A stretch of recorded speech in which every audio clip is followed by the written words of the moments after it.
मसीह में सबकी सलामती हो।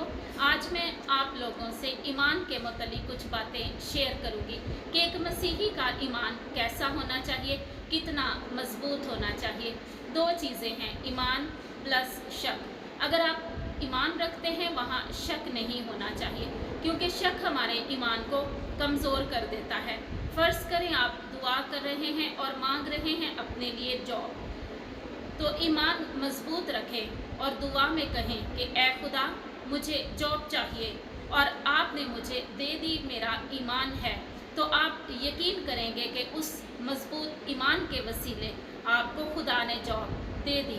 और जहां आप दुआ करते हुए अपने अंदर शक पैदा करेंगे कि पता नहीं, दुआ तो मैंने कर ली, अब मुझे जॉब मिलती है या नहीं, कुछ पता नहीं, वहाँ आपका शक आपकी की हुई दुआ पर पानी फेर देता है।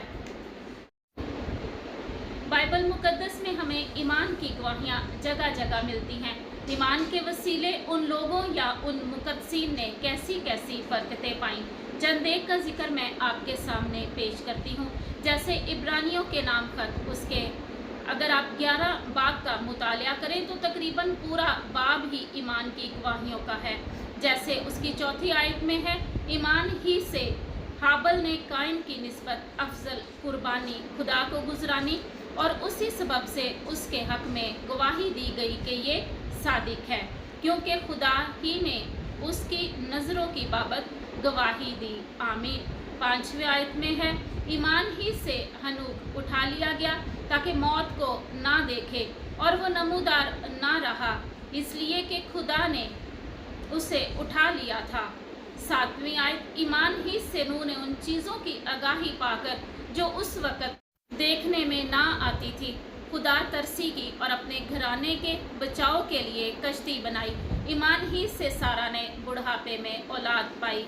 आमीन। आप इस पूरे बाब का मुतालिया करें तो ये पूरा बाब ही ईमान की गवाहियों से है। वैसे भी बाइबल मुकद्दस में जगह जगह ईमान की गवाहियाँ जो मुकद्दसीन या बहुत से लोगों की, आम लोगों की, जैसे मुर्दों में से ज़िंदा किया जाना, किसी को शिफा मिलना, लंगड़े चलते थे, इवन कोड़ी शिफा पाते थे, तो उस वक़्त भी खुदावंद यीशु मसीह ने उनको यही कहा कि जा तेरे ईमान ने तुझे अच्छा किया। तो इस तरह जो है ईमान वो हमारे लिए बहुत अहमियत रखता है।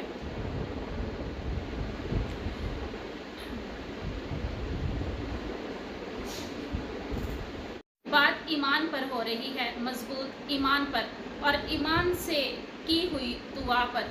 तो मेरी खुद की ज़िंदगी का तजुर्बा है कि जब भी मैं दुआ करती हूँ, अलग एक कमरे में बैठकर करती हूँ, क्योंकि मैं जब भी दुआ के लिए बैठूँ तो मेरा ईमान होता है कि पोशीदगी में कोई दूसरा मेरे साथ होता है, जिसके सामने मैं अपना दिल खोल सकती हूँ या खोल के रख देती हूँ।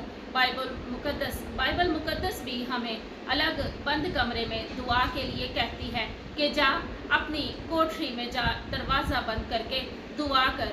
तो बाइबल इसलिए हमें अलग दुआ करने के लिए कहती है, क्योंकि खुदा को पता है कि जैसे हम अलहदगी में दुआ कर सकते हैं, वो हम किसी के सामने या लोगों के बीच में नहीं कर सकते।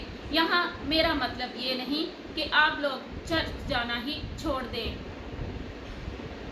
बाइबल ने तो अलहदा दुआ करने के लिए कहा है, क्योंकि बास हमारे बहन भाई लकीर के फ़कीर होते हैं। तो मेरा मतलब ये हरगिज़ नहीं। पोशीदगी में की हुई दुआ मतलब आप अपना दिल खोल कर खुदा के सामने रख देते हैं। कभी गिला भी होता है, शिकवा भी होता है, कभी दुआ में रोना भी पड़ जाता है, क्योंकि उस वक़्त हमारे इमोशंस जुड़े होते हैं खुदा के साथ, तो हमें खुद भी पता नहीं चल रहा होता कि हम क्या कर रहे हैं। यकीन माने, उस की हुई दुआ के बाद आपका दिल एकदम हल्का हो जाता है, क्योंकि आपने अपनी सारी फिक्रें, गम, दुख खुदा के आगे उंडेल दिए होते हैं। लोग कहते हैं कि अक्सर कह देते हैं कि आप हमारे लिए दुआ करें, आपकी दुआ सुनी जाती है, जल्द कबूल हो जाती है, क्योंकि मेरी आपकी